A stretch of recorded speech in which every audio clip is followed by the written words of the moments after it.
everyone. I hope everyone is doing well today. I'll be doing my presentation on The Kiss by Gustav Klimt. Klimt's biography. Gustav Klimt, born July 14th, 1862, was an Australian symbolist painter and one of the most prominent members of the Vienna Art Nouveau or Vienna Secession movement. Gustav was born in Baumgarten near Vienna, the second of 7 children, 3 boys and 4 girls. All 3 sons displayed artistic talent early on. They lived in poverty for most of his childhood as work was scarce and the economy difficult for immigrants. In 1876, Klimt was enrolled in the Vienna School of Arts and Crafts, where he studied until 1883 and received training as an architectural painter. In 1888, Klimt received the Golden Order of Merit from Emperor Franz Joseph of Austria for his contributions to art. Klimt's work.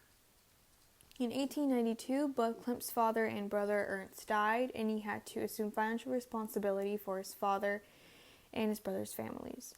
The tragedies affected his artistic vision as well, and he would soon veer toward a new personal style. Klimt became one of the founding members and president of the Vienna Secession in 1897 and of the group's periodical Sacred Spring.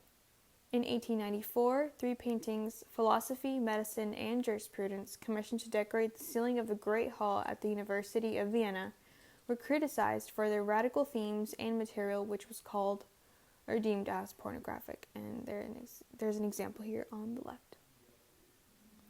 He had transformed traditional allegory and symbolism into a new language which was more overtly sexual and hence more disturbing. Klimt's golden phase. Klimt's golden phase was marked by positive critical reaction and success. Many of his paintings from this period utilized gold leaf, with the most popular being the portrait of Adele Bloch-Bauer, created in 1907, and it's right here on the left. And of course, The Kiss, created 1907 to 1908. Though very active sexually, he kept his affairs discreet and he avoided personal scandal. Klimt utilized mythology and allegory to thinly disguise his highly erotic nature, and his drawings often reveal purely sexual interest in women as objects.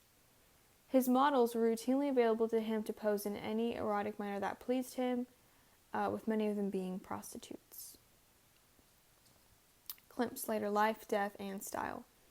In 1911, his painting Death and Life received first prize in the World Exhibitions in Rome. In 1915, his mother Anna died, and Klimt followed 3 years later in Vienna on February 6, 1918, having suffered a stroke and pneumonia. Klimt's work is distinguished by the elegant gold or color decoration, often of a phallic shape that conceals the more erotic positions of the drawings, or the people in the drawings, which many of his paintings are based on.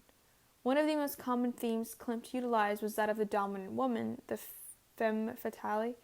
An eclectic range of influences contributing to his style included Egyptian, Minoan, classical Greek, and Byzantine inspirations, and I believe that his art piece The Kiss was specifically influenced by Byzantine culture. His mature works are characterized by a rejection of earlier naturalistic styles and make use of symbols or symbolic elements to convey psychological ideas and emphasize the freedom of art from traditional culture. The Kiss. Probably the most popular work by Gustav Klimt, The Kiss undoubtedly represents the culmination of the phase known as the Golden Epoch, as previously mentioned. It is a perfect embodiment of the mystery of existence, love, and fulfillment through art he so often created, and this is depicted by puzzling shapes you see here on the robes, while allowing the viewer to explore the aesthetic qualities of the art piece. The post-Victorian society of the early 1900s actually perceived this piece as pornographic, although both figures are fully robed, which is a repeating concept in many of his pieces. Here are some additional artworks. On the left is Death and Life, created in 1915, which he received the first prize in the World Exhibitions in Rome for. That was earlier discussed. And on the right are the University of Vienna ceiling paintings, created in 1907, which I also discussed earlier, and that were viewed as pornographic. And that is all. Thank you so much for listening.